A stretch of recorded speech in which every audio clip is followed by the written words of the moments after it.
Ние сме за силен индустриален сектор в Европа с голяма конкурентна способност. Безспорно, една от най-основните черти на нашия сектор е енергийната ефективност. Повече от 20 години производителите на домакински електроуреди инвестират в повишаване на ефективността на уредите, което на практика се проявява в спестявания на електроенергия.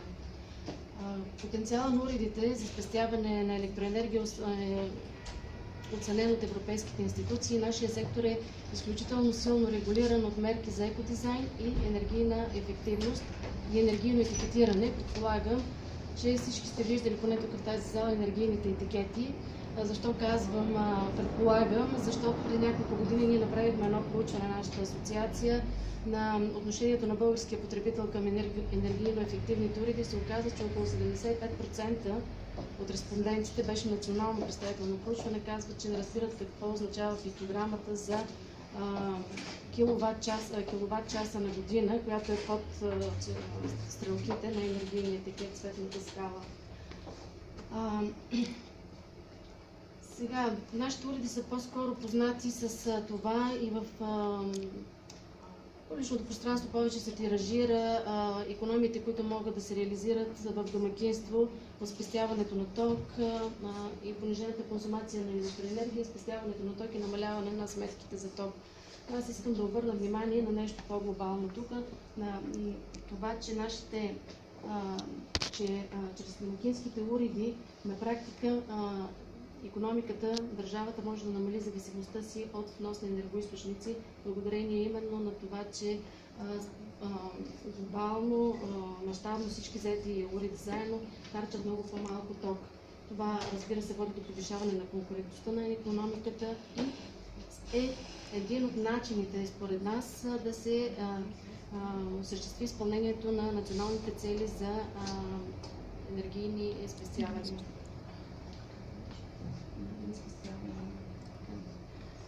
И да преминем към същността на презентацията. Всъщност целта на тази презентация е да представи на вашето внимание възможност за изпълнение на целите на задължените лица по Закона за енергийната ефективност, за изпълнение на техните цели за енергийни спестявания, посредством финансиране на подмяната на уредите в домакинствата, които са с по-стари, по-ниско ефективни класове А+, А, Б и С, с нови, с уреди, които имат класове на енергийна ефективност А3+, и А2+. Това са двата най-енергийно ефективни класа и те носят най-големи икономии на енергия. Изходните данни, които съм използвала, за да направя изчисленията на следващите слайдове. Има малко над 3 милиона домакинства в България. Оказва се, че процента на най-ефективните уреди в България, който е А3+, на най-ефективния клас, е малко под 1%. Само 30 000 български домакинства имат уреди с най-високи енергиен клас. Картинката за втория по ефективност клас А2+ е подобна, малко повече са, около 96 000 уреда. Останалите над 2 милиона и 800 хиляди домакинства имат хладилници в класове А+, А, Б и С. Данните, които са, както са получени за да изчисля тези класове, тези бройки, съм използвала по-различен критерий. Те са изчислени на база продажбите през последните 5 години. Защо? Защото на практика 2011-2012 навлизат на пазара уредите клас А3+, също и А2+, така че предишните години на практика на пазара не е имало такива уреди. 120 хиляди средни годишни продажби на хладилници в страната. За 5 години това прави 600 хиляди и така са на основата на това число са изчислени бройките на уредите от най-високите енергийни класове. За броя на хладилници в домакинствата с по-ниските класове съм използвала друга мярка. Това е проникването им по проценти в домакинствата през 2009 година, тъй като по наши оценки българското домакинство подменя уредите си на всеки 10 години. Всъщност, средно на 10 години. Пак спрямо това, според това проучване, което направихме преди 2 години, мисля беше, домакинствата споделиха, че над 30% от тях ползват уредите си повече от 10 години, 40% над 15 години. Така че картинката може да е малко по-лоша от представената на следващите слайдове, но при всички положения горе-долу това са данните, числата, с които съм работила. Тоест, около 90% от българските домакинства ползват хладилници, които са по-ниски класове на ефективност и не реализират потенциала за енергийни спестявания. Целта за индивидуални енергийни спестявания през 2018 704 гигаватт часа. Ако се подменят уредите потенциално с тези уреди над 2 милиона и 800 хиляди в домакинствата с уреди А3+, потенциалните спестявания ще възлязат на 343 гигаватт час. Казвам, в забележките ще видите другите изходни данни. Значи, това е изчислено при средна годишна консумация на хладилник А3+ през 2016 155 кВт часа, като средната претеглена консумация на хладилниците с клас А+, А, Б и С през 2009 година е 275 кВт часа. Това е средната претеглена стойност. Изчислени са по методиката за оценка на енергийните спестявания, която е публикувана, знаете, на страницата на ОЕР. Естествено, при подмяна с класа А2+, спестяванията ще бъдат доста по-малки, но това са числата, които ние получихме и които илюстрират потенциала за спестяванията на уредите. На първия ред виждате, това е средната обща годишна консумация, нали, на всички тези 30 000 бройки хладилници, които са с А3+, те ползват около 5, малко по-малко от 5 гигаватт часа електроенергия, хладилниците А2+ около 20 гигаватт часа, а останалите 90% с по-ниските неефективни класове около 800 гигаватт часа. Мисля, че цифрите са показателни. Направила съм една малка оценка за финансовия стимул, необходим за финансиране на една такава програма, като търговците на енергия, като задължени лица за изпълняване на националните цели за енергийни спестявания, се надяваме да проявят интерес към финансирането на една такава програма. И за това съм базирала изчисленията на подмяна на 40 000 уреда годишно, нали, за да не се стряскаме с огромните суми и цифри, ако трябва да се подменят по-голяма бройка уреди.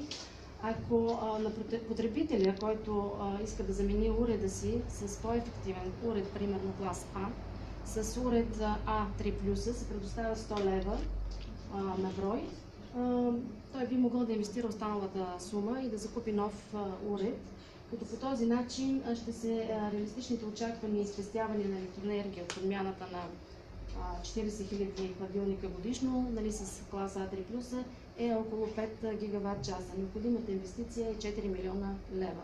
Разбира се, наполовина е инвестицията за хладилника А2+, подмяната, като там сме заложили по-нисък стимул, защото в крайна сметка идеята е да се реализират по-големи спестявания на енергия. Идеята е, ако дружествата, които изпълняват, търговците на енергия, финансират една такава програма, която да подпомогне финансово потребителя, който ще купи уред, с 100 лева на уред, идеята е той да инвестира останалата сума, за да има все пак интерес и по този начин потребителя има нов уред, който му пести енергия, но по-важното за вас тук е, че вие може по този начин да реализирате индивидуалните си цели за енергийни спестявания. Това е пример за програми, които са вече реализирани в други страни на Европа. Те са финансирани от държавата и от търговци на енергия взаимно. В Унгария виждате бройките уреди през 2014, 2015 и 2016 година. Възлизат над 100 000 бройки, като средния финансов стимул е малко над 100 евро за уред. В Испания пък случаят е още по-фрапиращ. Държавата там финансира през от периода 2006-2011 година подмяната на по 500 000 уреда годишно. Тоест това прави 3 милиона уреда. Тук не са само хладилници, но и други уреди. Всъщност България също би могла да се направи оценка и за подмяна на други уреди, не само на хладилници, но на този пример съм се спряла. След малко ще дам примери с съдомиалните машини. Общата инвестиция в Испания е била 300 милиона евро, като на уред се получава до 100 евро инвестиция от помощ на домакинствата, които желаят да закупят уред. Хладилниците са единия пример, който ще ви представя. Те са най-любимия уред на българина. 98% от българските домакинства има хладилници. Освен това, хладилниците са непрекъснато включени в мрежата. Това представи потенциала за реализиране на икономии в подмяната на уреди в домакинствата, в хладилни уреди. Вторият пример, който ще ви дам, е с съдомиалните машини, които пък са на другия полюс. Те са един от най-подценяваните уреди и с проникване в домакинствата под 10%. Тоест хладилниците са близо 100%, съдомиалните са на 10%.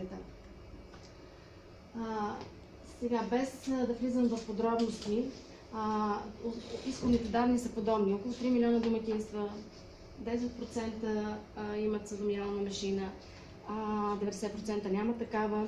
Около 2,73 кВт е необходимата енергия за едно измиване на ръка. Забележете, за същото количество съдове, които ще се измият за един цикъл в съдомиалната машина.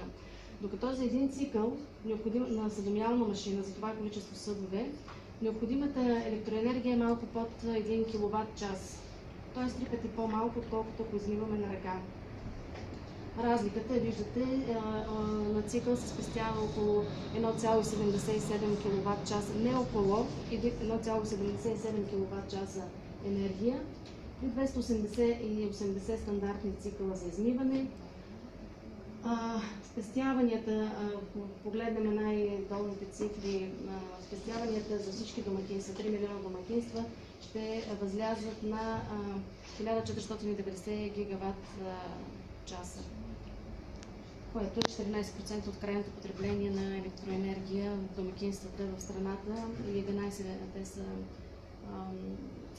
през 2016 данните са от бюлетина на Министерството на енергетиката, енергийния бюлетин. Следващия слайд е пример за икономии на вода при измиване с съдомиалната машина. Подобни са сметките, направени само, че сме заместили литрите на мястото на киловатт-часите. Там пък е още по-фрапираща разликата, 10 пъти по-малко вода се използва, отколкото при измиване на ръка. И потенциалните спестявания на вода са над 80 милиарда литра. За България. Това са примери за България. И надявам се, че се вместих във времето, че ви бях полезна, че беше интересна презентацията и ако имате въпроси, съм на разположение.